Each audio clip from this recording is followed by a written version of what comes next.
And we're live. Hello, everybody, and welcome back to Wheel Talk, the podcast with a guy in a wheelchair and a girl in a wheelchair. Hello, Brittany. Hey, Fred. I am freezing this morning, so if I look shivery, that's why. But it's not even cold in my house. It's like 19 degrees or something in the house, but I'm like so cold. Do you ever get that? Sometimes, yeah. In fact, I just can't warm up. we could talk Go about ahead. that now. I was going to wait until a bit later to get onto the funk, but I was the other day. Oh, I felt like really cold, and I was like, why am I cold? I felt like I was getting ill, but it also oh. come with like a bit of a low mood as well. And Hmm. I was like, what's going on with me? I was shivering and just felt really, really low. I don't know. I get like this sometimes where I cannot warm up in the morning. And it's weird because I wasn't cold when I got out of bed or anything like that. It's just like I ate breakfast and then I got cold and I'm like freezing. Like if you like touched my nose, it's like super cold. And I'm like, yeah, just like really shivering. And it's weird because the house, like the temperature in the house hasn't changed. So I don't understand how it can like switch like that for me sometimes because it just doesn't make any sense. Like I didn't eat anything cold this morning. It just doesn't Mm. make any logical sense why I'd be cold. But I hate it when I get this way because it takes me like a solid 2 hours to warm up, which is super like Yeah, yeah. uncomfortable. It's just uncomfortable. Yeah. That is weird. Well, I've had quite the opposite actually. Here, it's like we're in the middle of a heat wave, and it Oh, is so hot. It's wiped me out actually. I was the other day. I cycled to the gym, had a workout, and then I cycled to the pool and had a swim. And then when I got in the pool, I was like, crikey! I hadn't anticipated how tired my arms would be. So I yeah. swam for like 45 minutes, and then on the cycle home, stupidly, I hadn't anticipated how like knackered my arms would be even more. So I was like, oh my god, I'm pooped. Plus the heat, it was like 30 degrees. I got home and I just collapsed. I didn't collapse, but like Yeah. I was wiped out completely. So yeah, it was Uh, wild. the heat is always like it's funny because I feel tired when I'm cold and I shiver a lot because obviously I'm like shivering and you're using up energy and stuff. But I'm also tired when I'm hot because your metabolism just like slows down so much. So like your ability to create energy is just stunted. Mm. But yeah, the heat is like one thing for sure. That's hard in when you have, well, I don't know about you because your level of injury is low. So I think you still can sweat relatively well. Uh-huh. But people that are paralyzed higher up have a harder time sweating. So the heat is just like dangerous sometimes.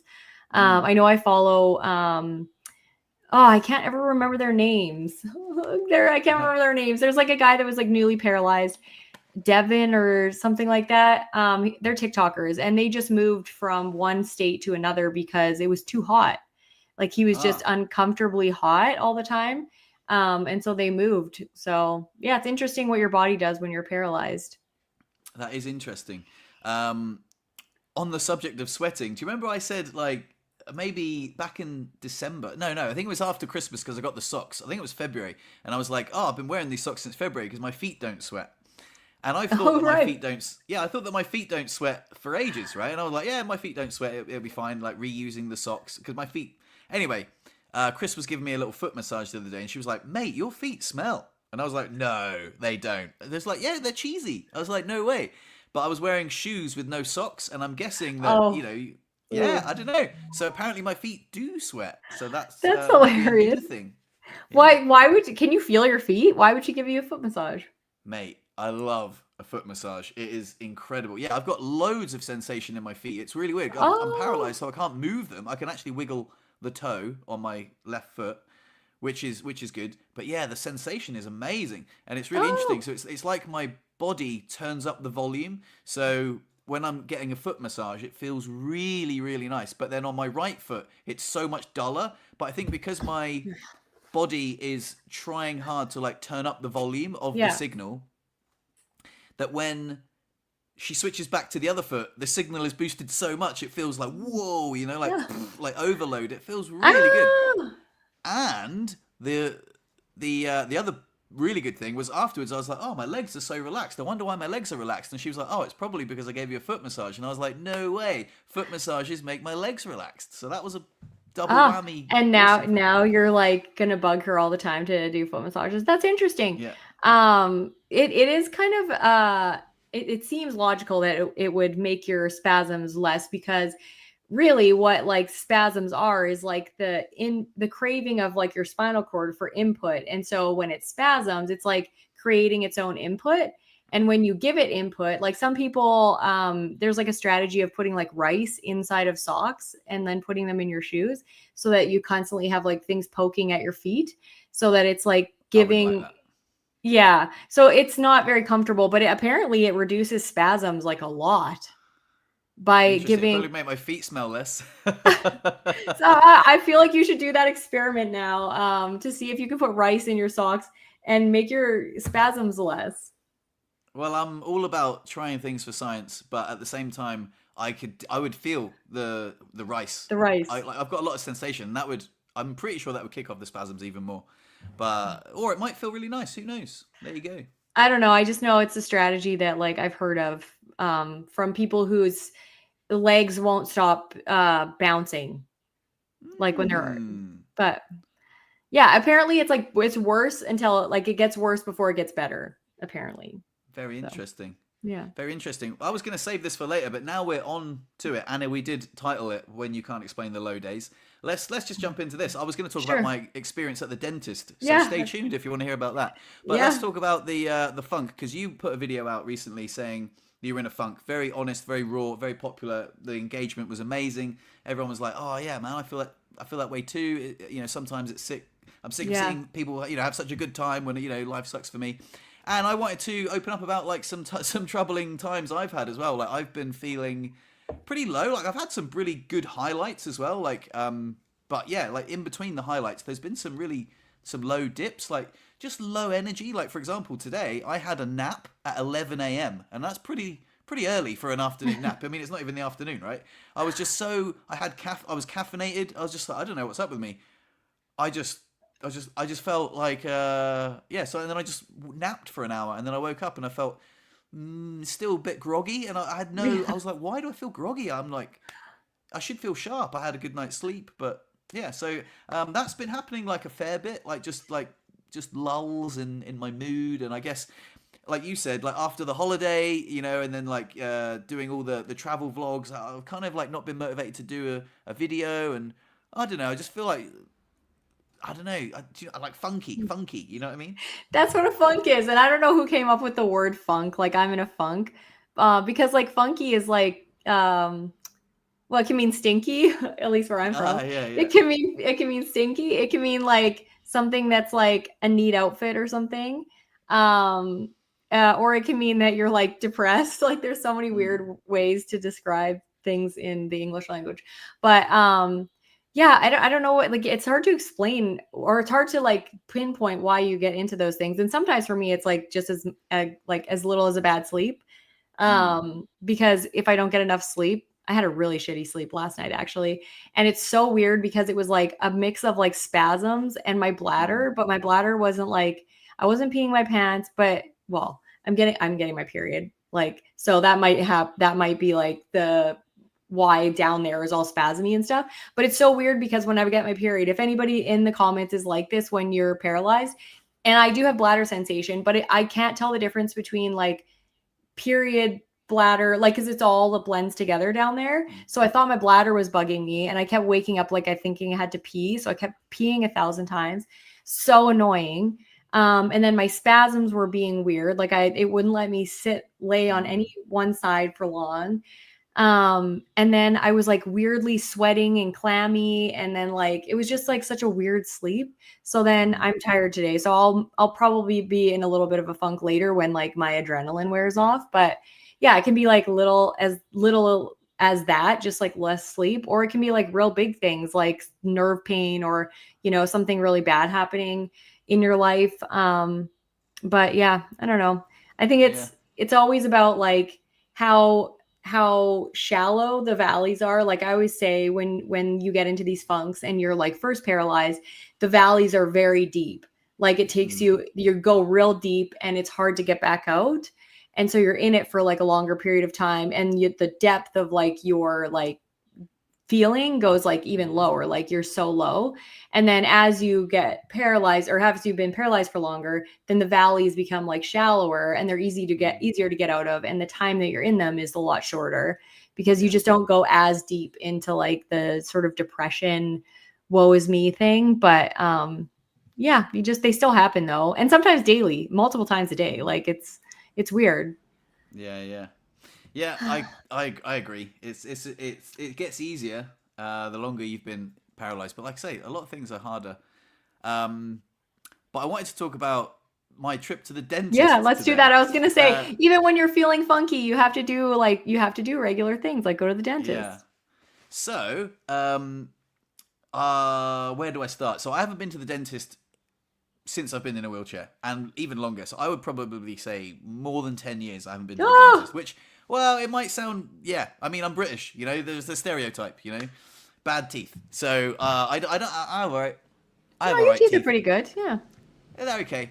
But Chris was saying to me recently, she's like, mate, your breath smells a bit. And I'm like, does it? And that's, I was like, I'm so glad you told me. And I've been like on ChatGPT, like, you know, what's the cause of bad? I've been like brushing my tongue and like, you know, trying to, because I don't want bad breath. That's disgusting.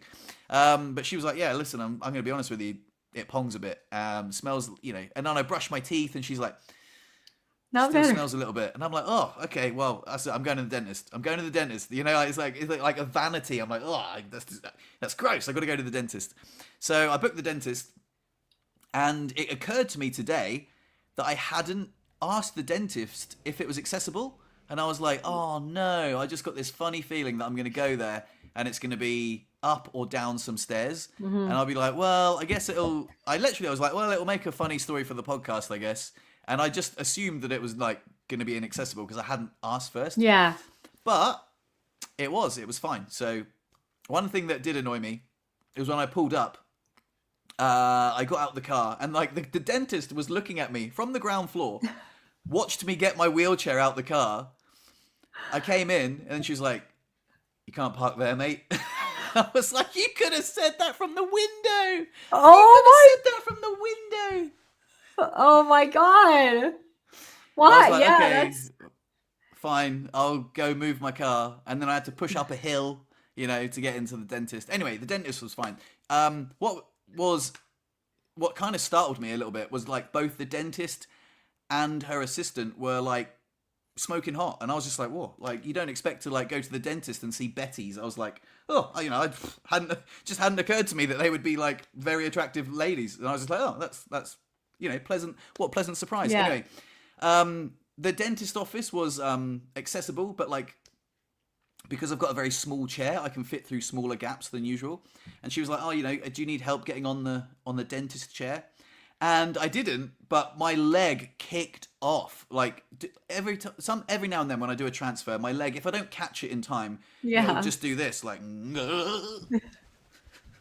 I'm like, mine too. And she's like, are you okay? And I'm like, yeah. It's weird because when people that like don't know about spasms see the spasm, they're like, holy, are you all right, mate? Are you all right? And I'm like, yeah, no, it's fine. It's all good. Especially because it looks like you're having a seizure or something. Like when my leg gets going, it's like flapping like I'm swimming or something. Like, no, And I was like, no, it's all good. It's all good. Anyway, in the chair and, you know, blah, blah, blah. We're speaking French and stuff. I'm telling, you know, I've got pain, blah, blah, blah. Anyway, so she says, like, you've got food stuck in your tooth. There's a gap and you've got food stuck in there. You need to clean it properly. And you've also got a lot of tartar. She's like, when's the last time you went to the dentist? And I was like, I honestly can't remember. She was like, you need to come to the dentist more regularly. And I was like, okay, that seems obvious now.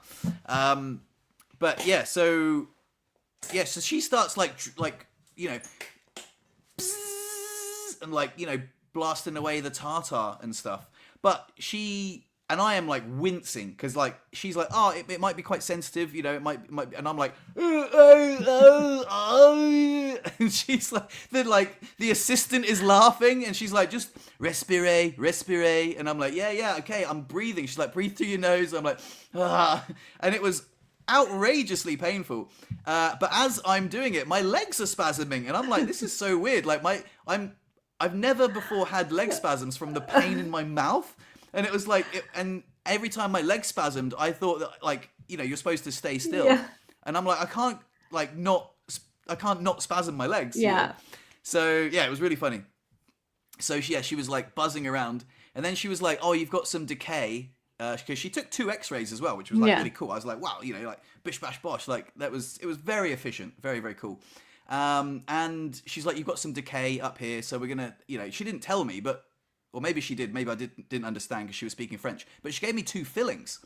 But before she gave me the fillings, she gave me some like numbing cream, you know, or she like injected me. Yeah. And she was like, and I just thought, why didn't you do that before? You could see me squirming around in the chair. Like, you had an opportunity. You've got like a numbing cream. Why didn't you put it all over my mouth before you started, you know, buzzing around my mouth with, you know, your little bloody torture device?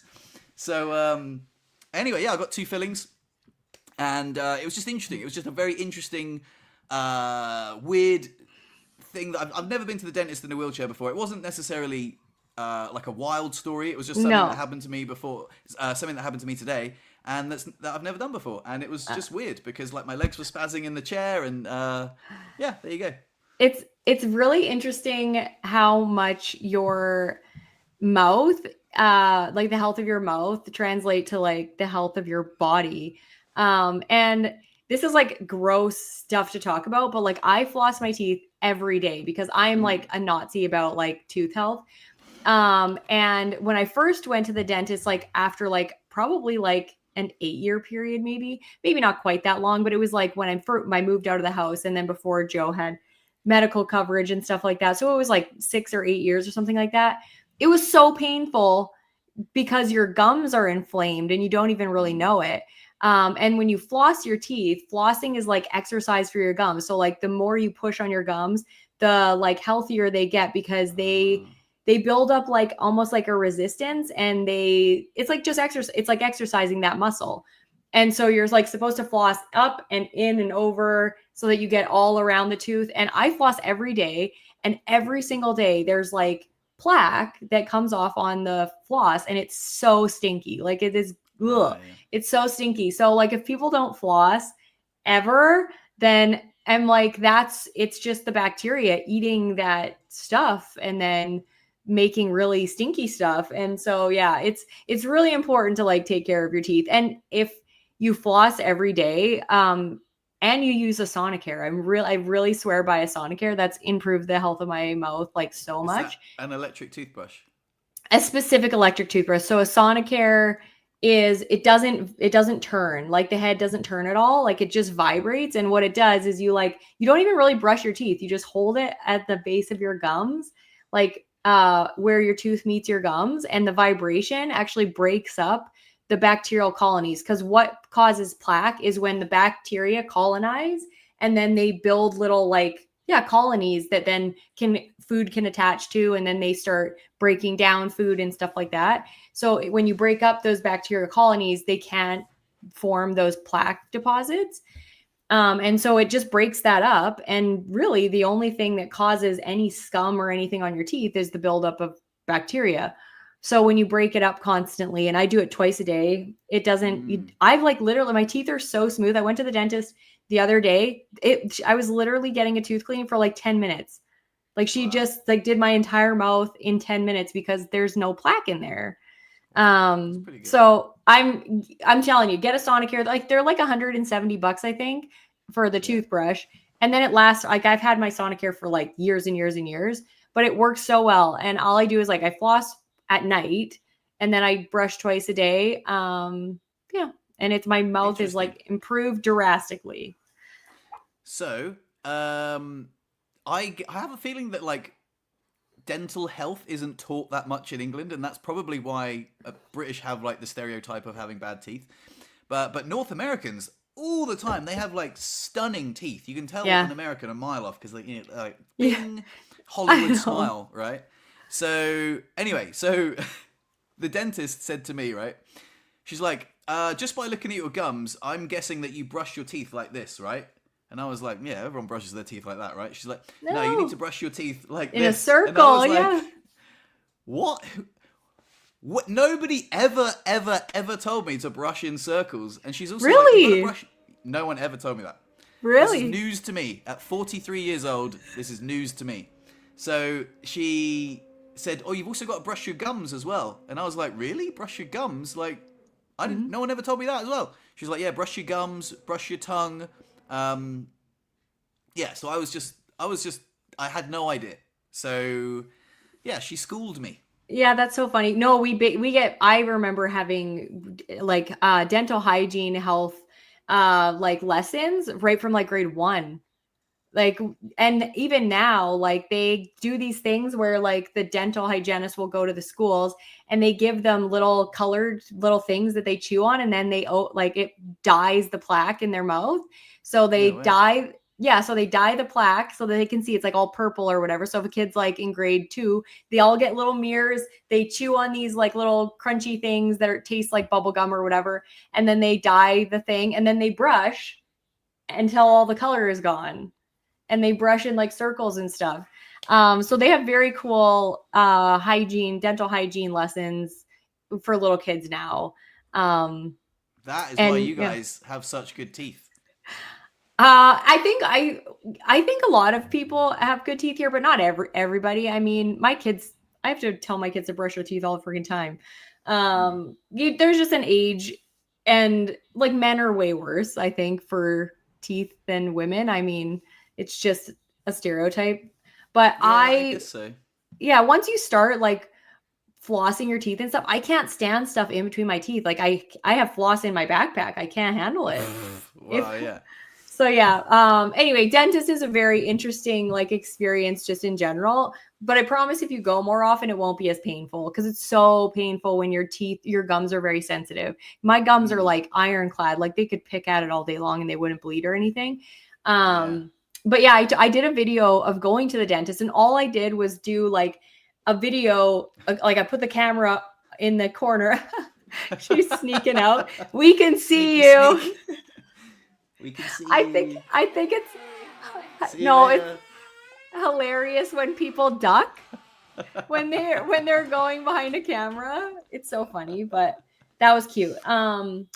Oh, what was I talking about? Oh yeah, my video You're, when I went to the yeah, yeah. dentist. All I did was set up the camera, and I was like, who's gonna watch me? And it wasn't even like a hard transfer. It's just like a pretty level transfer, and it got like so many views. It was like, I'm like, Mm. what? Why does anybody want to see me go to the dentist? But people were nervous about going to the dentist for the first time. Like, how do you transfer onto the dental Mm. chair and like all that stuff? And so I was just like, oh, I guess people are interested in that stuff. And I have to like remember how to transfer onto the dentist chair every time, because I forget. Like there's an arm there that flips down and it like goes under the chair, and it's like weird. So then I have to like either transfer in front of it or behind the arm, and it's like a weird. So I'm always like, I Yeah. don't know where to put my wheelchair, and I like have to figure it out every time. So for someone who doesn't do all the stuff that you've been taught since a Yeah. youngster, I think my teeth are in remarkable condition. Yeah. Considering that literally I'm just like done, bong, Yeah. a little bit of mouthwash sometimes. So yeah, it's crazy. I'm not that thorough. On a separate note, healthcare wise, I got Oh. two fillings. I got my teeth. I was in there for an hour and a half, right? Oh, that's not How much? bad. Yeah, it's pretty. That's Yeah, really pretty good. fast. Yeah. So consultation, two fillings, a teeth cleaning. How much do you reckon that cost? Oh, here that would have cost like without coverage, that would have cost like $700, $800. 160 euros. What? It's pretty good, Oh isn't my it? God. That's crazy. It costs like $400. Just like my kids just went for their annual checkup. That costs $400 per kid. Yeah, yeah, it's wild. It's wild. I got one better for you, right? When Bonnie got a little cut on her. This was like last year, I think. Literally, you could like open it up. You could see like in her chest, right? Like she Yeah. needed stitches. Went to the vet down the road, right? The vet like the call out, right? So it was a Sunday. The vet came from her house to the veterinary surgery, right? Stitched her up, gave her antibiotic injections and antibiotics to come away with, right? How much do you reckon that cost? Here that would have cost like $1,000. Right? Um, I believe it was 120 euros. I was like, what? What? I was like, are you kidding me? Like, you can't get someone to come and like, That's like crazy. Is it I just because of was is I it was just because blown away. Morzine's so small, or is it is it like that all over like France, or is it just in Morzine where it's a really small town? I have no idea. I think it's just France. Like that. Like I've Oh, got people in the UK that said that would have been thousands. That would have been thousands in the UK. yeah. Um, yeah, I was shocked. I was like, "Are you sure you've got that right? Is that like does that need an extra zero on the end or something? Like you've come out.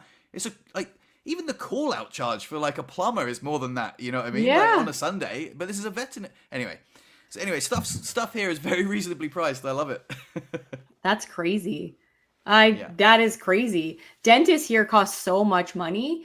Um and a lot of the dentists like they charge more than what your insurance like Joe has medical coverage through his work and he has an insurance amount that they cover.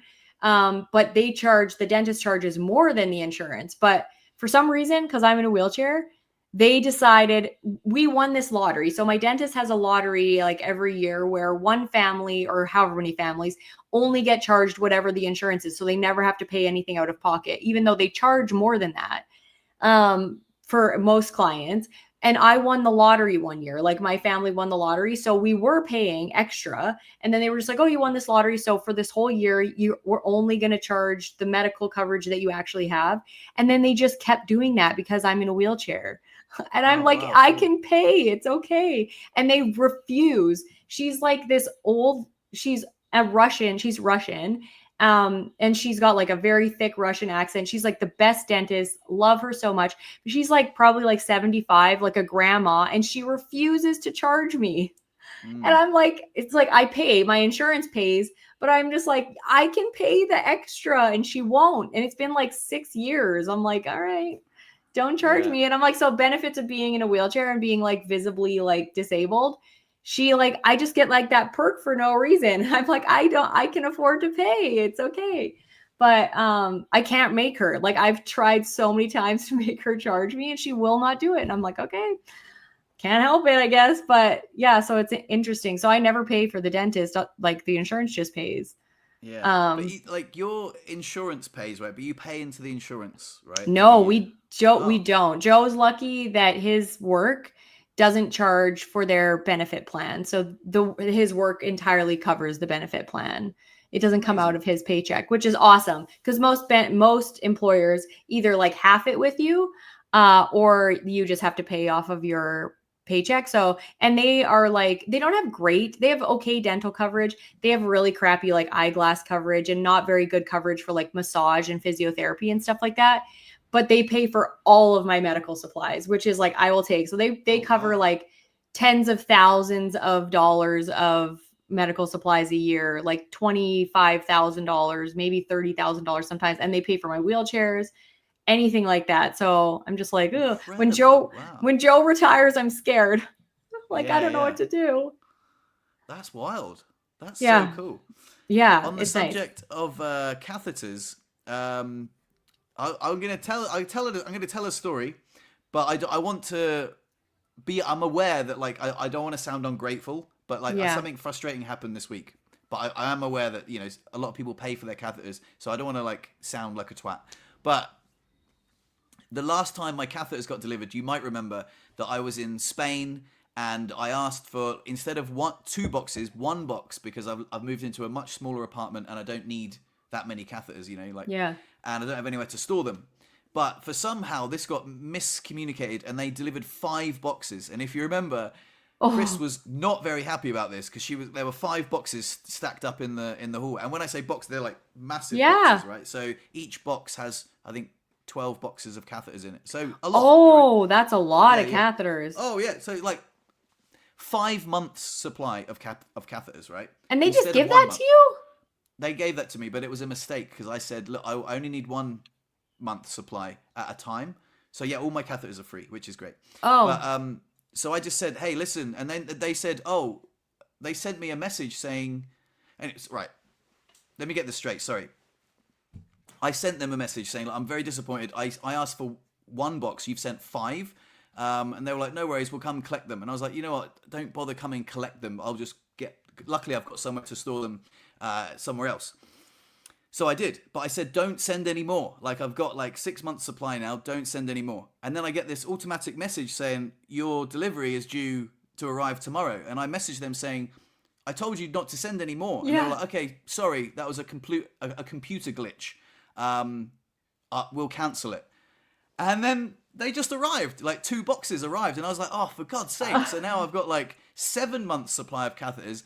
And I've sent them like a fairly strongly worded email saying, hey, listen, you've done this again, right? I don't have anywhere to store this. You know, my landlord, I kind of lied because my landlord's not that bothered. But I was like, my landlord is annoyed that they're in the hallway. My girlfriend's annoyed at me. Like, stop sending me all these catheters. Like, I've asked you so many times now to stop it. And I realized that, you know, that might sound like a bit of a knob move because like a lot of people have to pay for their catheters where I've got like 7 month back supply. But these boxes are big and, you know, They're big. Yeah. you know, I've got to go put them somewhere now. So yeah, that happened this week, and I was like, what the hell? You told me you cancelled them, and then they just keep turning up, and they're like, oh, you know, we can get someone to come pick them up. And I was like tempted to be like, yes, please, but I was like, kind of in my head, I was like, it's a real waste of resources to like take them back and then bring them back. But Yeah. That it's amazing that we here in Alberta where I live. In Canada, every province is different, but in Alberta, we get up to 6 catheters a day paid for by the government. And then you have to pay for the rest on your own. If you have private insurance, the government won't pay for any of them just because they're trying to pay for people who don't have insurance. What, Jamie? No, that's okay. Sorry. Jamie is like standing over there just patiently waiting for me. Yeah, so we have that here. But in a lot of places, yeah, like the catheters are just entirely free, which I think they should be. I mean, nobody else in the world has to think about how many times they have to pee. And it's like a basic human right or something to be able to like pee as much as you need to. And it's so stressful when you don't have the ability to have all of the catheters you need. Speaking of like that, this question, are catheters reusable? The technical answer is no, they shouldn't be reused, but some people do reuse them with like fine, they're fine.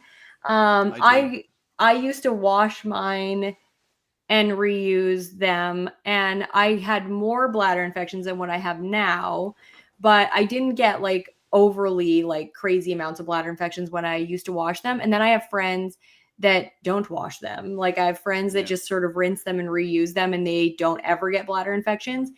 And funnily enough, if you look at like the studies, it's only about 50% of people with paralysis that actually get chronic UTIs and the rest of them don't get UTIs at all. So I think there's probably something with like bladder health, immune system, whatever it is that gives somebody a protection against UTIs and they just don't get them. Cause like I know people that have had no UTIs in the whole time that they've been paralyzed and they are just disgusting with their cathing practices. So I think it's a thing that it's worth experimenting with if you can't afford catheters or you don't have a program that like allows for catheters to be paid for. But if you don't have to wash them, then I wouldn't recommend it just because then you're introducing more bacteria and allowing it to grow on catheters that, you know, if it's unnecessary, then don't do it. But. So I have, I've told you this before, but it's worth saying again because there's probably new people tuning in. But I reuse my catheters. Like, I use them twice. And that's why I have so many because, so this is my catheter, right? It's, for those of you just listening on audio, you have to forgive me. But yeah, this comes out. This tube comes out. It's telescopic. It goes up my urethra, and I fill it. But it always only fills halfway. So I always feel like it's such a waste. So I just leave it like this with the wee in it in my drawer, and then when I need to go for again, I just stick it up there again, and I fill the bag up. So I get 2 wees out of every one. Occasionally 3.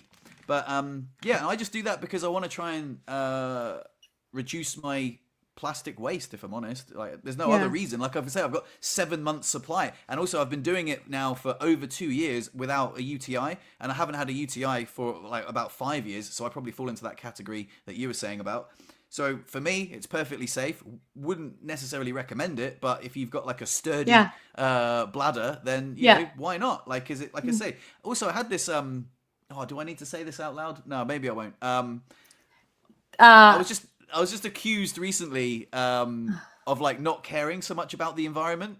And I was Oh, like, mate, I fucking reuse my catheters. Like that's how much I care. Like because basically it was a weird argument about recycling, and I don't really want to get to the ins and outs of it. But I don't really believe in recycling. I feel like it's you're not gonna like this is never gonna turn back into a catheter once it goes in the recycling. Do you know what I mean? yeah. So I figure like first hand recycling is like if you like I'm literally using 50% less catheters because I use them twice. Yeah.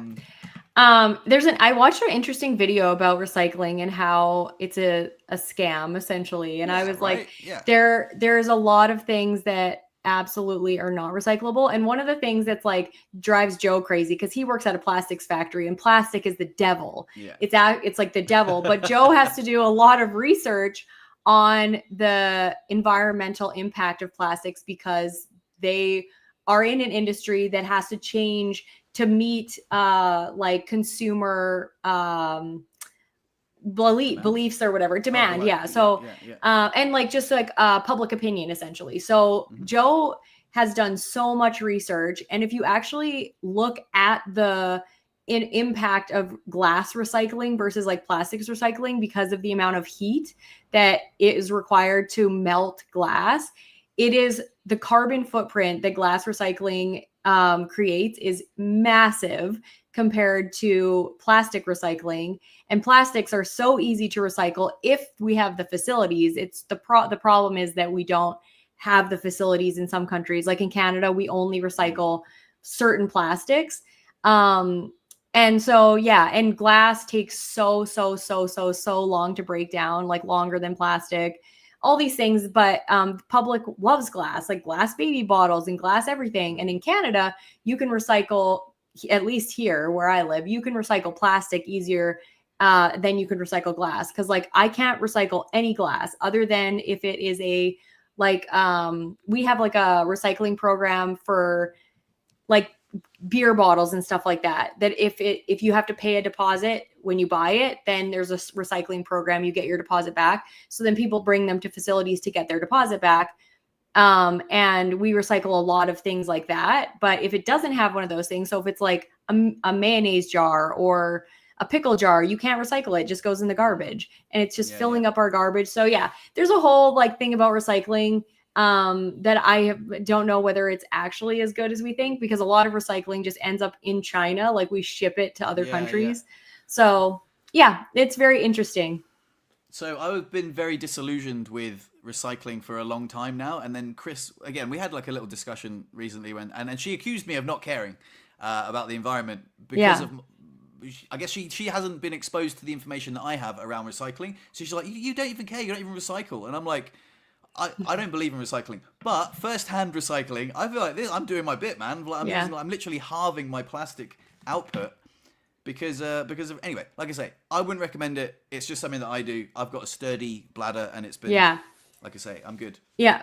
And I also think you're right in that like reusing is the best way to recycle. So just, do your part that way, which I do too. I reuse lots of stuff. But interesting. Yeah, it's interesting conversation and one that I think is very fraught with opinion when you bring it Mm, up with certain people. But, yeah, yeah. Anyway, let's talk about your. Well, you had like a rental property thing that you were gonna yeah. go. Like, tell me more about that. Okay, so last time when I was talking about like the funk that I was in, I was busy doing a bunch of stuff for a rental property that we had just put an offer on. It did not pan out. So when we here, I don't know how it works in other countries, but when we buy a house here, generally there's like two main conditions. One is financing. So you have to make sure that the financing pans out, and then you get a home inspection just so that you can back out of the offer if something is really wrong with the house that you didn't see when you walked through it. So we got a home inspection, and in the home inspection, there was like an active leak from the bathroom to the kitchen. So the ceiling was all wet and brown. I'm like, great. So that was bad. The shingles were all really crappy, which I could see myself, like when we looked at the house, because I was like, oh, the shingles look like they need to be replaced, but there was a leak in the roof. So the shingles needed replacing like immediately, which would have been like at least $6,000. So there was an active leak. The ceiling in the kitchen needed to be fixed, like literally drywall taken out, fixed and replaced. The shingles needed to be replaced. The furnace was really old and needed to be replaced, like probably really soon. There was like a bunch of cracking in the drywall, taping joints in the basement, which could have just meant that it was badly put in by whoever did the basement, or it was moisture, or it was like settling in the house and stuff, but it looked really bad. So we would have had to like fix it in order for it to not look tacky when a tenant moved in. So there was just a whole bunch of stuff wrong with it that would have cost probably like $30,000 in order to fix, which didn't make it as good of a deal when you like add in all that stuff. So we didn't actually end up buying the house, which was kind of sad because it was in a really nice area and it was a pretty cute house. But yeah, so we're just going to look for another one. But the problem that I'm finding with this rental property market is that in order to get a deal, you almost have to have something wrong with the house that you have to fix that somebody doesn't want to fix. And I'm like, it's hard because I'm like, if I were able-bodied, I am that person that I would be the girl that was like, taking out a power saw and like learning how to put flooring in a house. Cause I'm like that kind of a person. So it's so frustrating for me to be like, I see this house that's a good deal and I see all the cool things, the potential in it, but I can't freaking do it myself.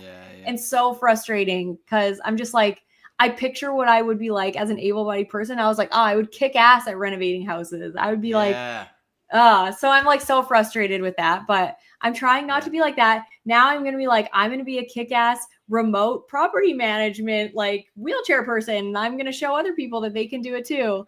And they don't have to get in the house. So now I'm going to try and be a kick-ass at that. Mate, I hear you. Like a lot of my friends have bought properties around here. Yeah. Because we're getting to that age now. And they're all fixer-uppers. They're all fixer-uppers, and most of my friends that I play poker with are tradies. So like they know each other. Like like one's a roofer, one's a plasterer, one's a plumber. And they're just like, oh yeah, most of them are carpenters, so they're like really handy. And they're fixing up their own places. They bought it because it was a steal. Because it was a fixer-upper, and I'm like, fuck. Yeah, I know. It's so frustrating. I can't afford a house that doesn't need fixing up. But I can't fix it up myself. So yeah, it's interesting. There's a building site across the road at the moment, and I was just watching the absolute ingenuity of human cooperation. Just they're all and they're absolute machines. There's this absolute beefcake over there just shoveling sand like all day long in the hot sun. And I was like, I used to actually do that job. Like I used to work in construction like a lifetime ago. But I just remember thinking, oh man, it's so weird. Like in a way, I'm like quite lucky because now I just get to like, go to an air conditioned office, like tickle a keyboard, drink a cup of tea, which is probably going to be taken over by AI soon. But I do miss the fact that, an able-bodied person is an able-bodied, person who can like, and I used to be that, and I can't really do that anymore. And again, it goes back to the thing of like the excuses that you make, and then they're the actual things that you can't do. Yeah. So I hear you. It is really frustrating. Joe and I were actually talking the other day when Jacob and Jamie were both gone doing something with their friends, and Joe goes, what are we going to do? Like, they're almost ready to like be gone. And like, what are we going to do when they're gone? And I was like, I am going to buy a fixer upper and order the shit out of you. I'm going to like, be like, you are doing this and that. And he's like, great. My retirement is being bossed around by my wife and how to modify like or renovate a house. And I'm like, yes, that is my dream retirement, is telling you what I can't do and making you do it. Amazing. Yeah. So I have like, somebody that maybe can do that. And Chris seems pretty capable. So she might be able to do small little things like renovating things. But yeah, I don't know. You should follow. There's a guy on Instagram. I'm going to try and find his name and I'll message you. But he does construction in his house and he's in a wheelchair. And the amount of, he's crazy. Like, it's crazy what he does. He built like this whole bunk bed system for his daughters, and he, no joke, like did the entire freaking thing, crawling out of his wheelchair, getting in and out of shit. Like, it was crazy. I don't even know how he manages, but yeah, he's a beast.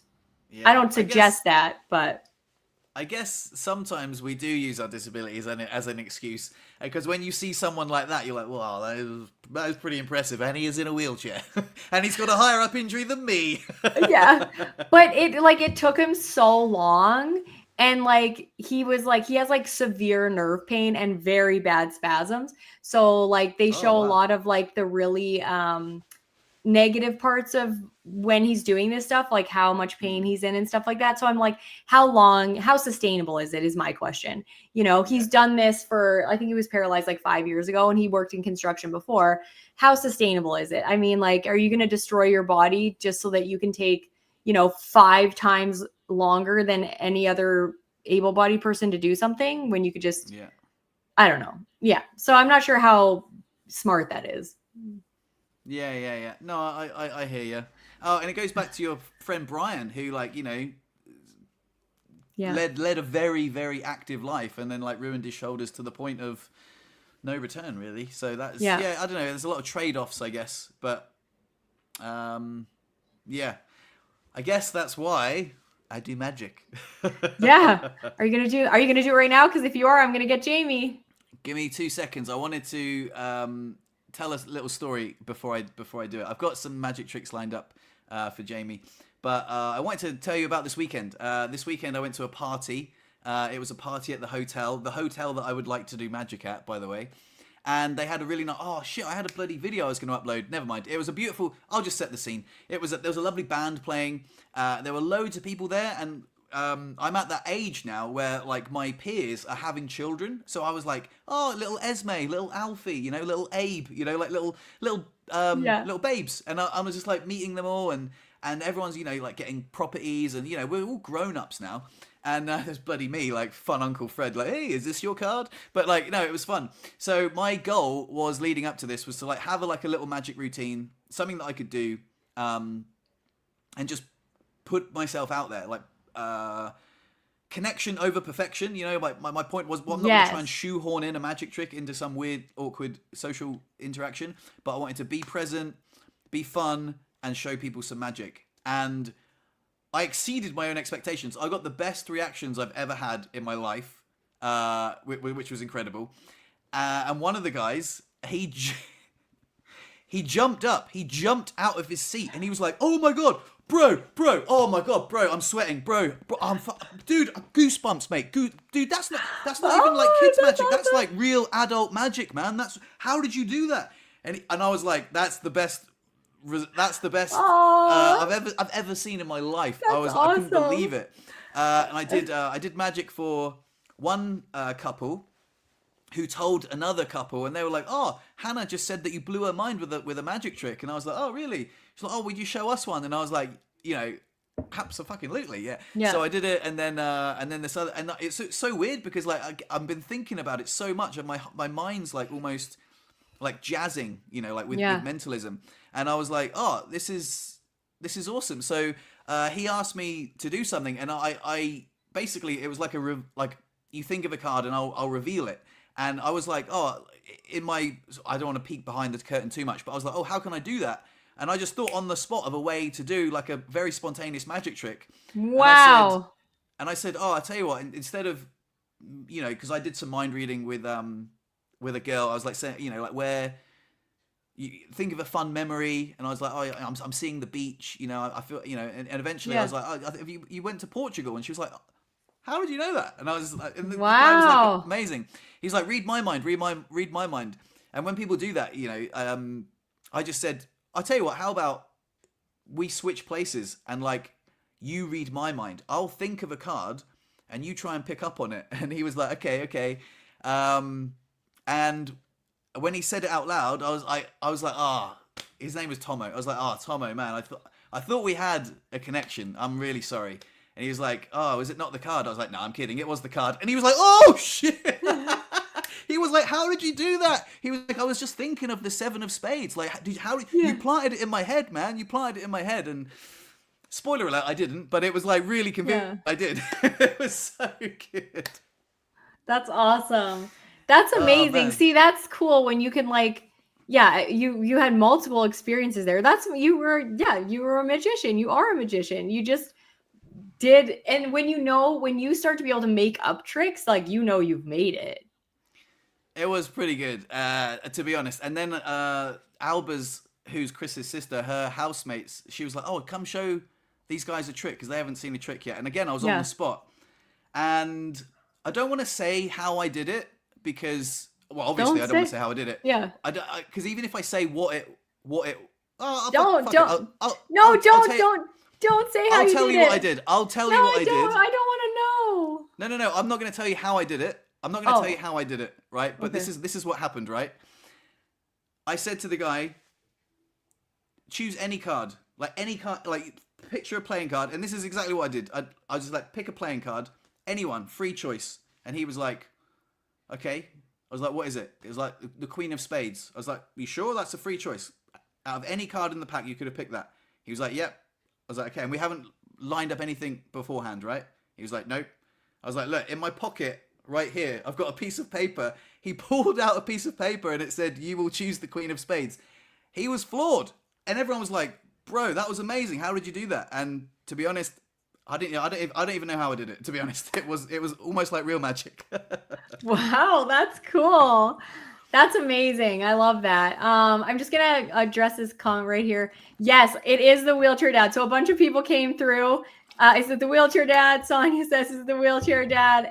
You guys all came through. Thank you. It was the wheelchair dad. I can never remember people's names on any platform, which is why when I started my YouTube channel, I say, hey, welcome back to my channel. It's Brittany here with another video to help you guys live a happy, healthy, awesome life in a wheelchair because I can never remember anybody's name except for the people who say their name. So like Adapt to Perform, it's Ben Clark because he says, hey, it's Ben here with another workout video or whatever. So if you have a channel, please say your friggin' name because I don't ever remember anybody's any handle, anything.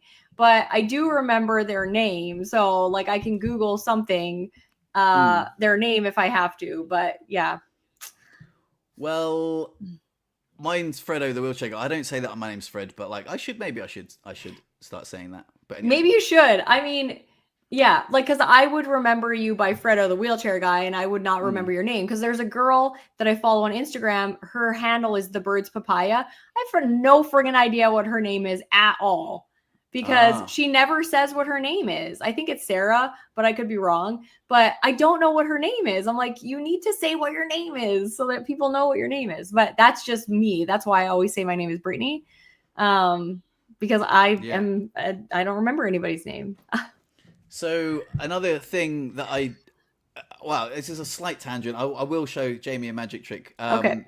But one of the things that I'm really quite good at, because I read the book How to Win Friends and Influence People. Yeah.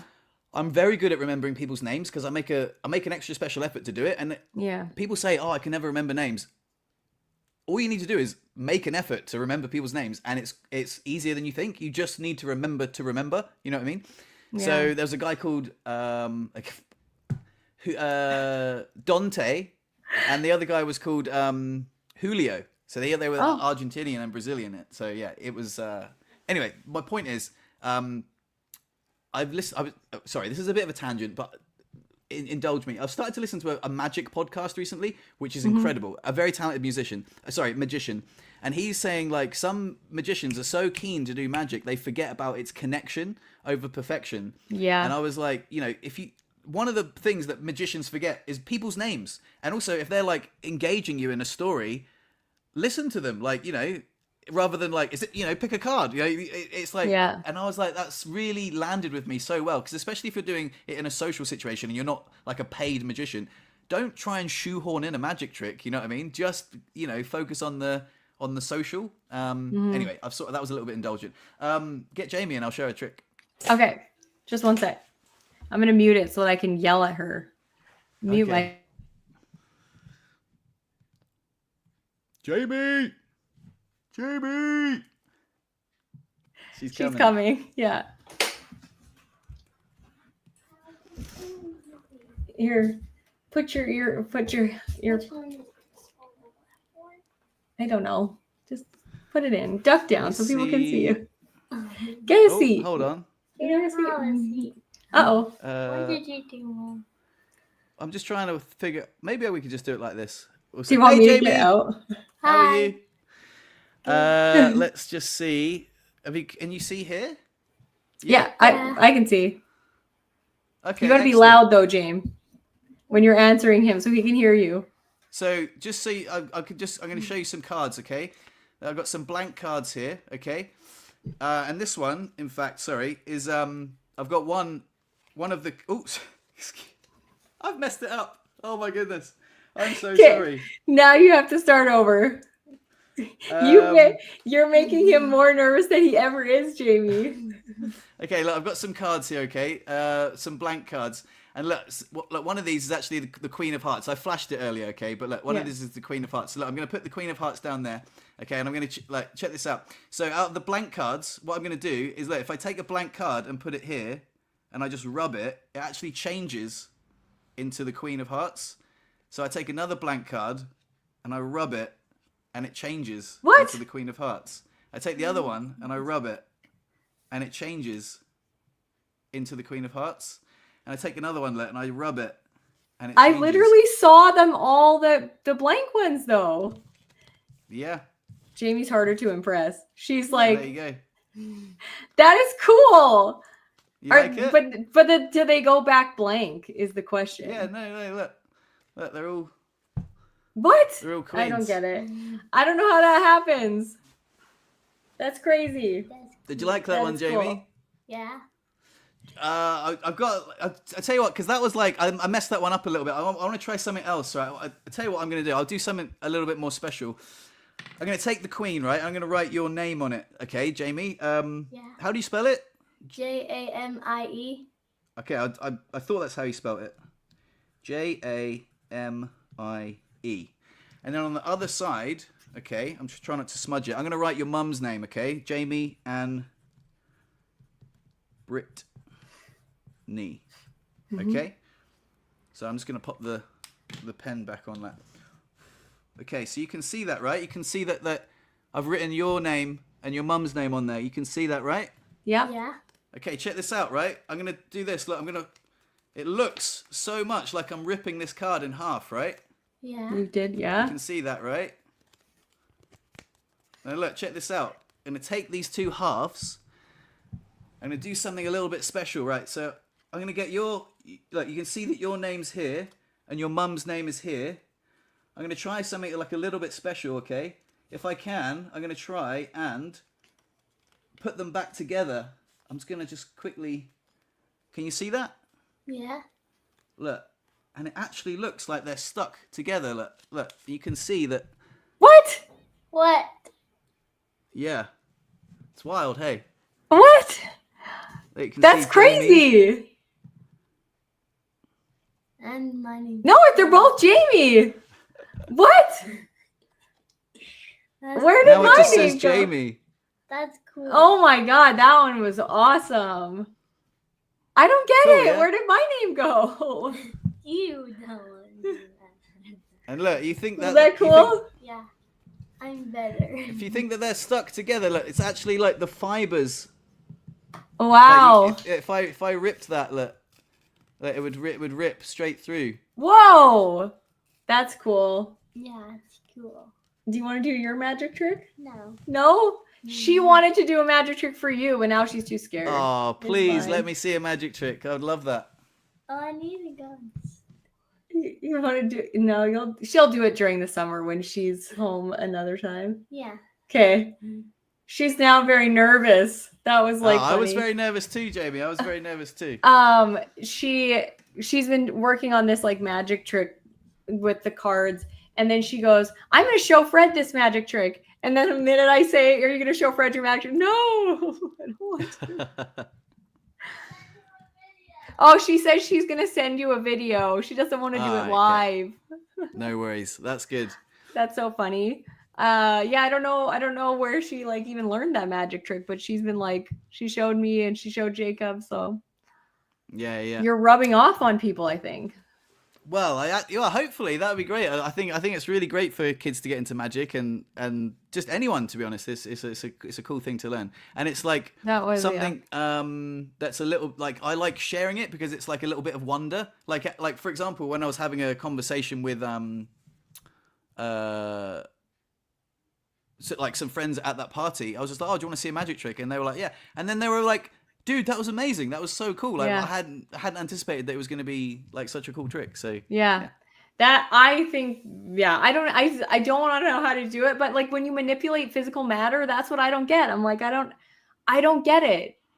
Those ones are like my favorite, or like the mentalism ones. The mentalism ones just blow my mind when you've already written something down and then I like have to say something and then it's there and you're just like, what? Like, I don't get it. But yeah, that's super neat. Love that. Cool. In fact, Cool. I kind of messed it up a little bit. I kind of fumbled the first one, but yeah, never mind. That's okay. The second one was way better anyway. I'm just gonna scroll up and see if there's any questions that we missed. There was one, or does Joe, or did Joe used to help you at the dentist for transfers? I don't actually remember Joe ever helping me at the dentist. It's always been like a pretty level transfer, so I don't think Joe's ever helped me at the dentist. And I've never been offered. Somebody else in here said that they just take their power chair and they stay right here. They say, I just stay in my power chair. They move the chair for me. Nobody's ever offered that to me. So I wonder if that's like a common thing for people in power chairs, if they're allowed to just stay in. Yeah, maybe. Yeah. Did you want to talk about getting double booked? Oh, I do want to talk about that. And I was just about to send a thing on my Patreon. So I'm talking about my trip this weekend, and I've been talking about my Empower Para Zoom Hangout. And I've had 2 people ask me if we were still having the Empower Para Zoom Hangout at the same time that is on the schedule. And I'm like, yep, no problems, no conflicts, even though I've had this other thing scheduled for like 2 months. So I'm going to it's a Hobbit hotel and a medieval encampment on the same like land. Like this couple built like a Hobbit hotel, like a Shire a Hobbit thing. And because his wife's in a wheelchair, all of the stuff is very wheelchair friendly. So I'm going to review this cool place, and I'm going Thursday to Sunday, and I'm leaving at like 4:00 on Thursday. And my Empowered Para Zoom Hangout for Patreon members is supposed to be at 5:00, and it was like a couples Q&A. So I have to reschedule it. And I talked to Joe today about when to reschedule because it's a couples Q&A. So Joe's going to be there. So I have to put it next week. I'm so sorry for everybody that I was like, yes, we're doing it at the same time. I'm an idiot, clearly. So yes, I'm going to reschedule it, and I'll put all the details. I'll email you guys all the details if you're in my Patreon. Yeah, so Chris is on here. Chris, you always come. Sorry, Chris.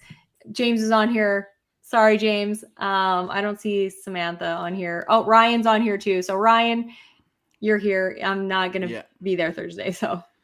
So I was going to say to you, I did. I messaged you this week saying, yeah, do you want to do a Zoom hangout like this time tomorrow? If you wanted to, we could do it. But it's a bit last minute for everyone. But we could do one tomorrow if you want. Like it's the same time, this time tomorrow. Zoom hangout. Yeah, it's up to you. Yes, yeah. So Fred wanted to do an actual Zoom hangout at this exact same time. So we basically doing like a podcast, but in a Zoom room instead, so that you guys would like be on, like we could see your faces as well. So I think I don't have anything on. Wait, it's Tuesday tomorrow. Not I said I could do it Tuesday or Thursday.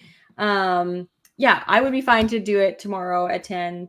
Yeah, I have things in the afternoon tomorrow, but nothing in the morning. So if anybody wants to come hang out with us, nobody came last time, so maybe last minute isn't like the way to go. But it depends. I'll tell you what. Let's put something on Patreon, and if people are interested, and there's enough people that want to do it this time tomorrow, let's go for it. And if not, we'll just gauge the interest, and we could do it like next week or something.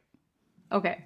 And if you are watching right now and you want to give us a thumbs up if you would come tomorrow at the same time in a Zoom room instead of this platform, then you can maybe give us your reaction or whatever right now. But just right. Yeah, I'm keen. Yeah.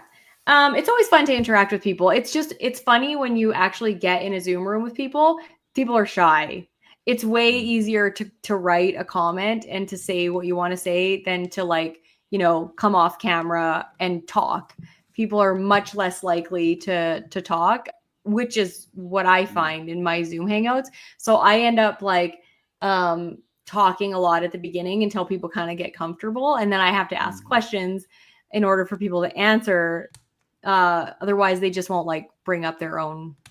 They generally Yeah. just won't like start talking. So well, yeah. I know there are a couple of people on my Patreon were definitely interested in a Zoom hangout this week at that time. So I reckon we go for it. And if there's not that many people, we just have a little chat, just you and me. You know, Okay. have a little catch Sounds up. good. I'll show you another magic trick. Yeah, exactly. Okay, sounds good. If you guys can make it tomorrow at the same time, you can find a link on Patreon, and we'll just make it open to free members, anybody. So, yeah, if you want to sign up for Patreon and you don't want to pay, just go be a free member, and then you'll get the link. Yeah, I wanted to actually just double click that because a lot of people, I think there's a lot of certain people, I think they were trying to funnel them to a paywall. You can join. I've said this so many times. You can join the Patreon for free. It's completely free to join. And if you want to come join us, then yeah, all you need to do is like put in your email and sign up. So yeah. Most of my, to be perfectly honest though, most of my stuff on Patreon is behind a paywall. I do occasionally allow, like the videos that I post, I do occasionally show them to like all members, but most of them are behind the paywall. And I just, for me, that's about rewarding the people that are paying to get special perks. Because if I just start doing it for everybody, then there's no, and I get that some people can pay and they will, but also I just want to make sure that I am, I'm allowing for some sort of, perk for people that are paying. And I don't ever want to like, for people that can't pay, I don't ever want to be like, oh, you're not as special to me. Because not everybody can pay and that's okay. But they also have to that's just life. If you can't pay, you don't get some of the perks for some of the things that you can pay for. And that's just life. I don't pay for some people's Patreon levels that are like $70. And I'm like, oh, I want that content, but I'm not going to pay the $70, right? So yeah. That's just, yeah. So anyway, that's my thoughts on that. So my setup is a little bit, the structure of my setup is a little bit different because I was like going for the Sam Harris type pay structure. So like the people that can afford to pay, subsidize it for those who can't. Like most of my content is free on Patreon, apart from the explicit stuff. Well, not necessarily explicit, but just stuff that's like, the naughty stuff, not the naughty, like the very, very personal stuff. But yeah, so you have to have some perks for paying. So yeah. That said, I've got like 2 extra little juicy bits of gossip to talk about. Maybe, I don't know. Like this time or next time? Well, I don't know. Have you got to shoot off now? Like if so, I know I'm okay. I have a meeting in an hour, but I'm good right now. So if you want to share your gossip, go ahead. 2 things. Maybe we've only got time for one, so I'll go for the one. I had like a disagreement with Chris yesterday, and I feel like, again, this is the end of the podcast. It's very unlikely she'll hear this, but I'd like to get your feedback on it. Okay. So we wrote a list, right, of all the chores that need to be done, right? And we've had this ongoing discussion about the bins. I think I've spoken to you about the bins, yes. And Benji has heard about the bins so many times on voice notes. Whereas Chris feels like, as an able-bodied person, I feel like she should take the bins out because now we live together. We live together, right? And like taking the bins out means getting the bins, put them in the car, driving all the way down to the bins, and then putting, it's just so much easier as an able-bodied person. Anyway, we delegated all the tasks, all the things like what to do weekly, what to do once a fortnight, Anyway, I did all the shopping. I cleaned the kitchen. I mopped the floor. I took the bins out, even though we had agreed that if she takes the bins out, I'll clean the bins. So like every time the bins get, they get a scrub, so the bins are clean. So I took the bins out, thinking that I was anyway. She also had some like eczema flare up on her hands. I put like the pharmacy was closed because it was Sunday. I put a little post on Facebook, right? A little Facebook group. Drove all the way to Leger to pick some up off someone. Came back, gave it to her. I thought, I've gone above and beyond, mate. I am a bloody good egg. Aren't I a good egg? And I might have been, subtly fishing for a compliment, but I have told her many times, right? Encouragement is the language that motivates me. If you want me to continue being, happy, motivated, clean the house more, just encouragement is the way forward, right? Encouragement over criticism every time. And I was like, and I even took the bins out. And man, I felt like this is so tone deaf. All she needed to say, right? A compliment costs nothing. All she had to do was just stroke my ego a little bit and be like, mate, you are a bloody good egg, aren't you? You even took the bins out. And I'd be like, yeah, I took the bins out. You know what I mean? But instead, she was like, oh, you only took the bins out, mate. Like, what do you want, a medal? And I was like, unbelievable.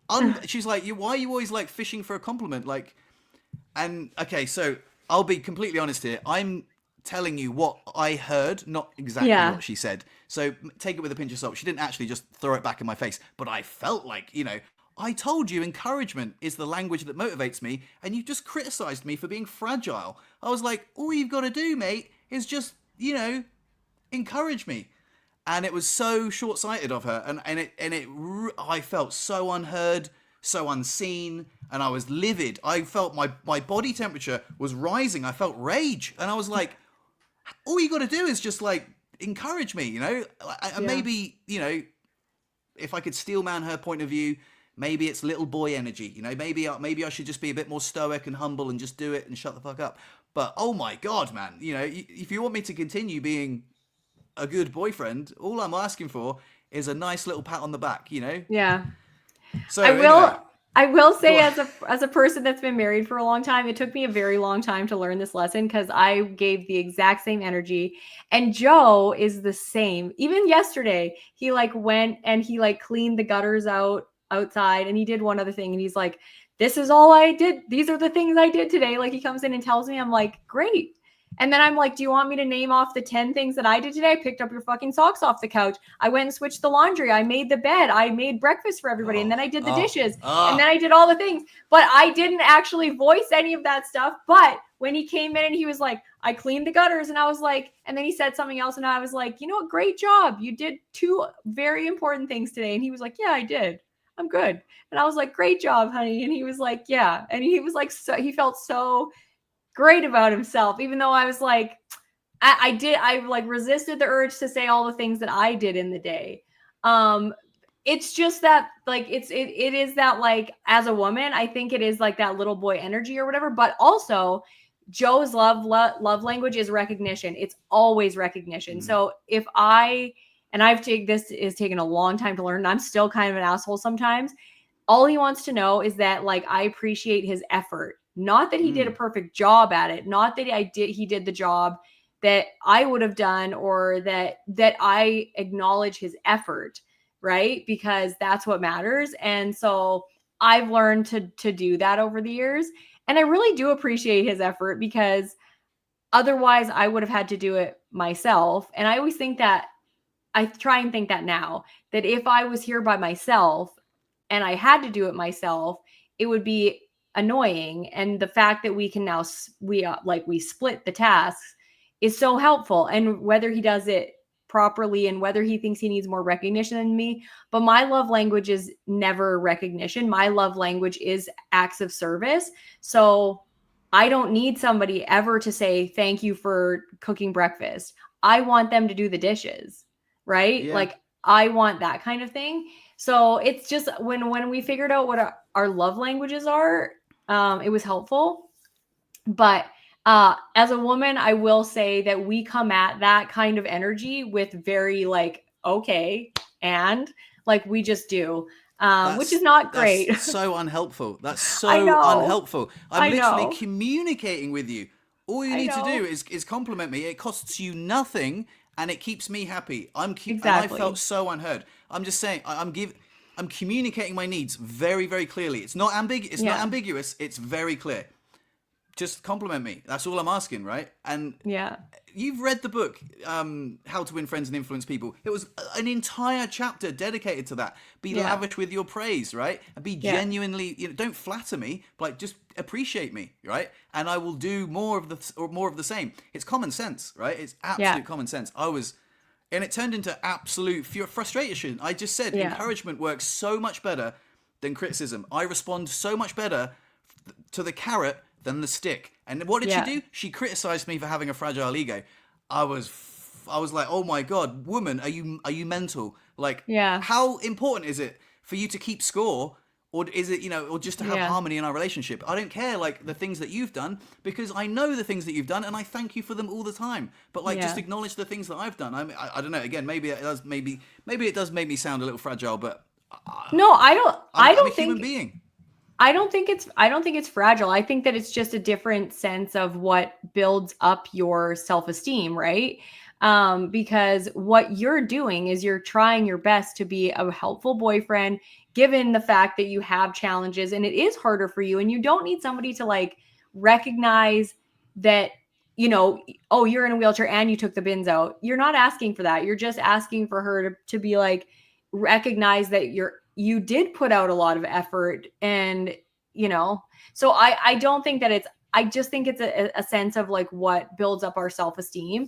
Because for me, it's food. If somebody criticizes my food, I will rage, because I'm just like, Yeah, I don't yeah. care whether you like this. I just spent so friggin' long making this and it tastes good, and the fact that you don't friggin' like mushrooms, like I will lose my mind. Because for me, built like when I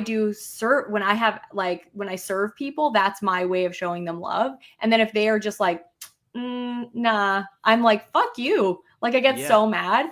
And so yeah, I think it's just what makes us tick in terms of our self-esteem. And it's not a fragile ego, it's just how we feel connected to people. And if we're trying to connect with them in that way and they're like, I don't care, then you're like, whoa, like the connection is just broken and it just feels really Yeah. shitty. So, but yeah, I will, not that I think Chris was right in doing that. I'll just say as a woman, I've struggled with that myself, because we've heard growing up, especially with our mothers, like I've heard my mom criticize my dad about like that same thing. Like, oh, like, great, you did some housework. Oh, like you should be, and so I think like we're just conditioned for But men. how's it going? How's it going for our parents? Like, No, exactly. do you know what I mean? I Yeah. say to her, I'm like, do you want to end up like your mum? And Yeah. or like my mum and dad? Like, no offense to my mum and dad, but they can probably relate to this massively. Like, what I'm saying is, do you want to bicker for the rest of time? No. Like, I'm trying to communicate with you. Oh my God. Like, encouragement over criticism. And anyway, I'll just repeat myself. No. But you can see how much it means to me, right? It Yeah. just means a lot to me. It just feels like you smacked it back in my face. I've asked for encouragement. You've given me criticism. You've given me the opposite of what I've asked for. Like, oh Yeah. my God, read the room. Communication is such an important thing in a marriage or in a relationship. Like even little things, like last night, Jacob was going out. His job is to do the recycling. So we have certain things that get picked up by a recycling program here. And he bags up the things that are recyclable and puts them out on the curb. And I just found out recently that boxes, like big boxes, don't have to be in recycling bags. You can just put them by the bin and they'll pick the boxes up and put them in the truck. And so I was telling Jacob when he was going out the door to do recycling, I said, remember that the big box or like the boxes don't have to be in a bag. And then Joe like says very like snippily, he's like, yeah, you've said that to him 1,000 times. And yeah, they do. And I'm like, no, they don't. I know they don't. And so I got like super pissed. And he's like, oh, now you're yelling at me. And I was just like, yes, because you made it sound like I was wrong. And he's like, well, I wasn't saying you were wrong, but if it's raining and they get soggy and wet, they won't pick them up. And I want him to bag up the little boxes. And I was like, I never said anything about little boxes. I said big boxes. And you could have just clarified that, hey, if it looks like it's going to rain, then bag them up so they don't get soggy because they won't pick them up if it's soggy or whatever. But he didn't say the thing that he meant, which was bag up the little things and bag it up if it's going to rain. He made me sound like I was wrong about the recycling program. And I was like, I'm not wrong about the recycling program. Every person on this block does it and they get their boxes picked up. Plus, I'm here when the guy picks up the boxes. And so it was like a small thing with communication that instead of saying what he meant, he said something that made me believe that I was wrong. And I'm like, I'm not wrong. So then we were fighting about who was right instead of him just clarifying what he was saying. So like communication is like so important. And then he was like, well, you still shouldn't have yelled. You didn't need to raise your voice over something so stupid. And I was like, well, you made me sound like I was wrong. So then I was like, okay, I apologize for raising my voice. I shouldn't have raised my voice about something so stupid. But you also should use your like words more clearly so that it doesn't make me sound like I'm wrong. Yeah. Well, like I say, I feel like we've had a very deep conversation about encouragement over criticism, and I gave her examples of saying, like, you know, what if, because she does a lot of cooking, right? Because she loves cooking, and I'm always appreciative. Sorry, my spasms are kicking off. Yeah, that's okay. I'm always appreciative. I always appreciate when she cooks. Yeah. And I say to her, I gave her an example, like, what if you cooked for me? Because I was doing the washing up the other day, and she was like, you're too noisy and you're using too much water. And I was like, Jesus, like, what the, if I cooked for you and I just said, oh, you know, that pan, you know, you're gonna burn that, and then when you serve it to me, I'd be like, oh, that's a bit shit, isn't it?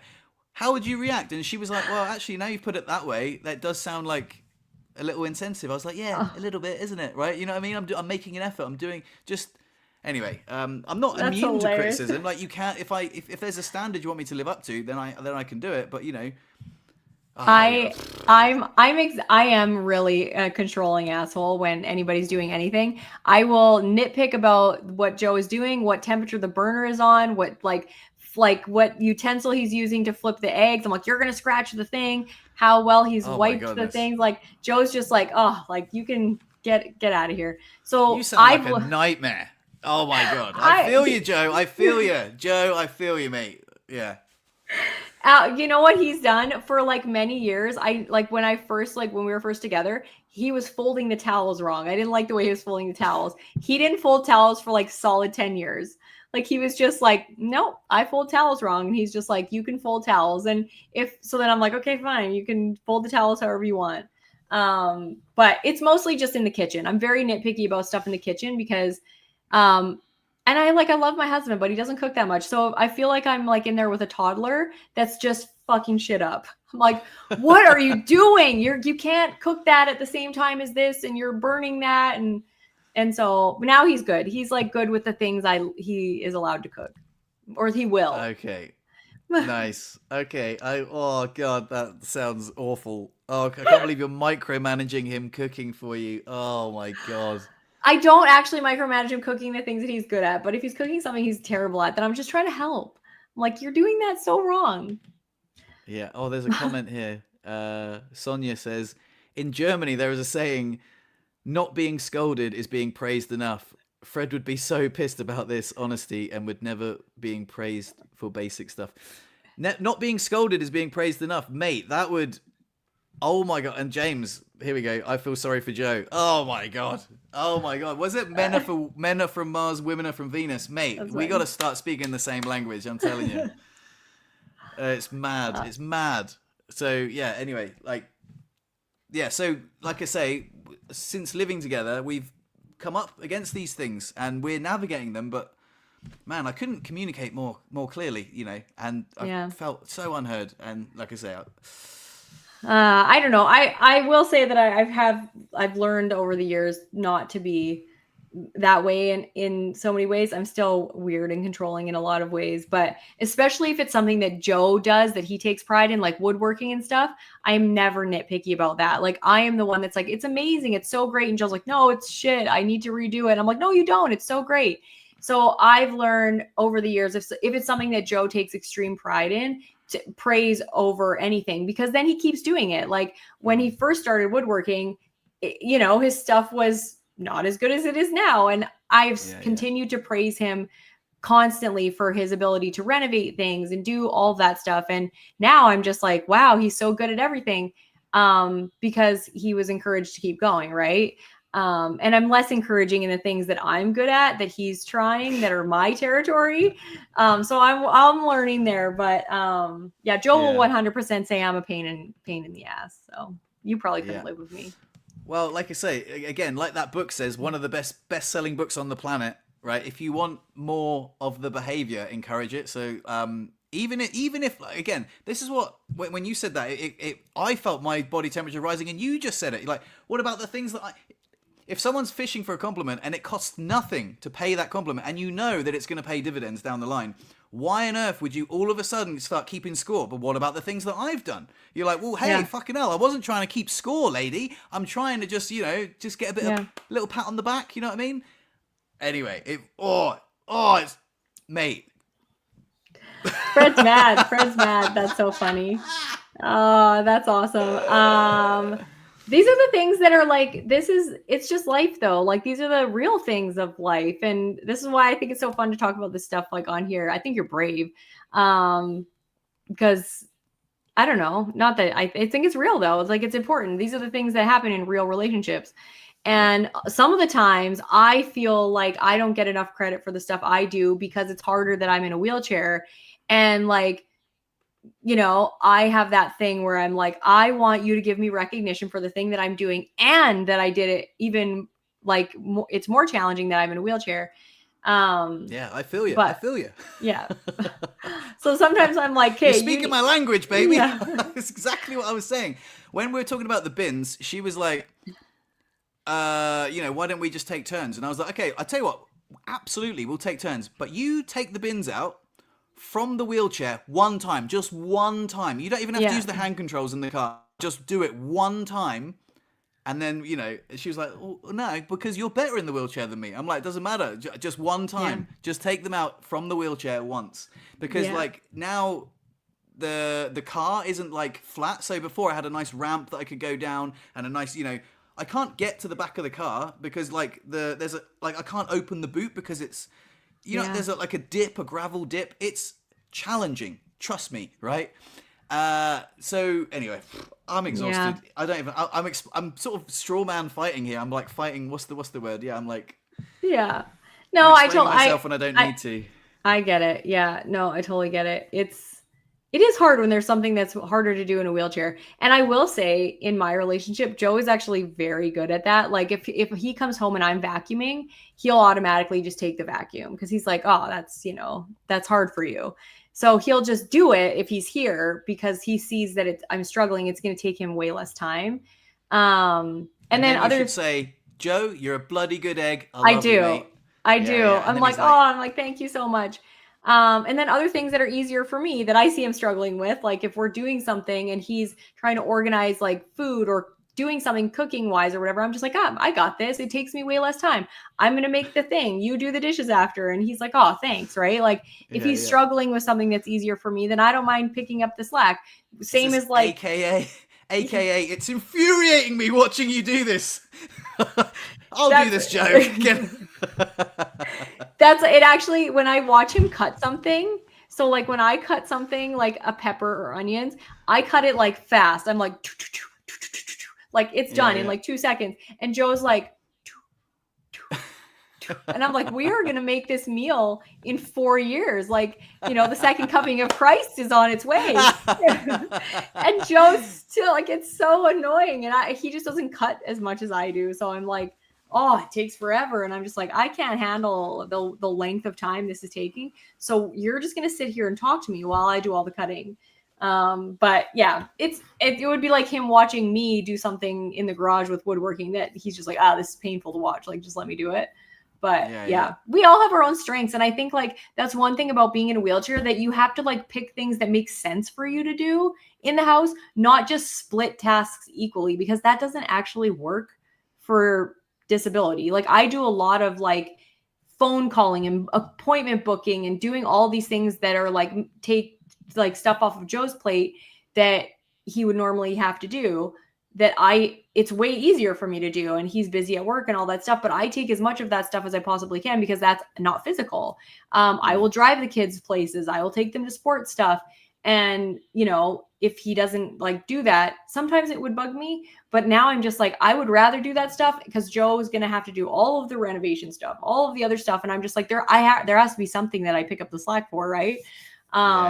We choose the things that make sense, but yeah, the bins doesn't exactly make sense. So I don't know. Well, I'm so confident that she's never going to hear this because now we've lived together. She, like I said, I think the other thing, right now we've mentioned it. I think she might be ever so slightly resentful that I don't work. Like she's coming home from work and I'm like, look what I've done while you were out. She's like, yeah, I was at work, mate. You know, and I'm like, well, it's not my fault. Like, you know, well, it kind of is my fault, but like, I don't know. I have a feeling that she resents me ever so slightly that that I don't work. So I don't know. That's a huge resentment between me and Joe that I've never had a regular job. Like every job I've ever had, well, I went to university, so that was pretty fucking hard with a baby. And then I like worked at a summer camp there all summer, and I worked in schools. And then I had Jamie, and then after she was like 18 months old, I ran a nonprofit here. I started a nonprofit in Edmonton, but it was very independent. Like I got to do whatever I wanted. I could recruit volunteers. I could have meetings whenever I wanted. I sent paperwork. I managed it.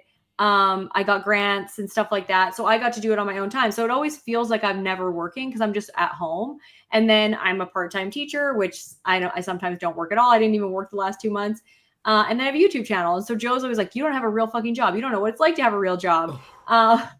And I'm just like, well, you don't know what it's like to stick your finger up your ass every day to poop. So, I'm like, that's your burden. This is mine. But we do have that, like, it's a big resentment in our relationship if we fight that I don't go to, like, I don't have a real job.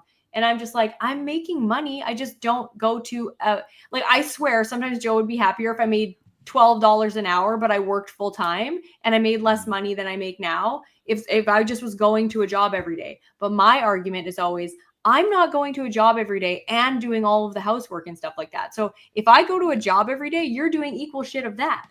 So anyway, it is a resentful thing though, because Joe is envious of my free time freedom kind of thing, right? Which I'm sure Chris is too, because if you don't have time freedom, then it's frustrating. But then also, I'm genuinely jealous of her job. She gets to go do a job, be useful, like she gets to cook for people. I know that it's like heavy lifting, it's hot in the kitchen and stuff. But like people love it. They're like, oh, well done, thanks. You're earning money. You have a sense of purpose. You have like a routine, a structure. I'm jealous of that. Being unemployed, it sucks. I look at my phone too much. I know it's a fucking first world problem, but like honestly, it's not great. I don't love being unemployed. You know what I mean? So I don't know. I don't know. Welcome. Welcome to the relationship like grind. It's just you're never gonna always agree, and there's always gonna be things that you resent each other for. And just remembering that you're on the same team is sometimes really hard to do because sometimes it feels like you are opponents. Like, and when you get into that, it's like we are keeping score here because we are on different teams, and whoever wins is like. Yeah. That's what I keep saying. I'm like, my love, it's me and you against the world. It's not you versus me. That we're not keeping score against each other. It's you and me versus the world. We're on the same team. We're teammates. You do this, I do this. We work together. But she's like, oh, I did this, and I'm like, oh, come on, man. Like get on the same team. Anyway, I don't want to talk shit about her too much, just in case she does listen to this. I think no, you're not talking shit. You're just being realistic. But I think I was gonna say something that I forgot what I was gonna say. I was gonna say how easy it is, or how fast somebody like you lose the inspiration factor when you're with somebody. You know what I mean? If you're in a wheelchair and you're around other people, like, oh my God, you're so amazing. You do so much. Just going to the grocery store, you're amazing. And then you are with somebody and they're like, fuck, you are in a wheelchair. Nobody cares. Pull your weight. Like they just don't care anymore. It's so funny. Do you remember when I told you about our first date when I got her to push my spare wheelchair around and we cooked together, and she was like, oh my God, it's so amazing how you do all this stuff from a wheelchair and you keep yourself in good shape as well, like even you're such an inspiration. No longer. Take the bins out. Exactly, totally. Just hang on one sec. Jamie, sorry, hang on. Jamie. There we go, ladies and gentlemen. My friend is like outside, and he's coming. No and worries. He's in a wheelchair, and I totally forgot that he was like coming, and he's been waiting outside for, well, not that long actually, 10 minutes. We've run over, but this was. I'm glad I brought that last bit up because this has been very. That was fun. Good. This was fun. Yeah. We should like break this podcast into like the last 30 minutes and just be like relationships suck and are awesome or something. I don't know, but there you go. Thanks. So next time. Stay till the end for the magic and the gossip. Yeah, exactly. Us just complaining about our spouses, but nice. Thanks for watching, everybody. See you next time. Thank you. See you later. Bye. Bye.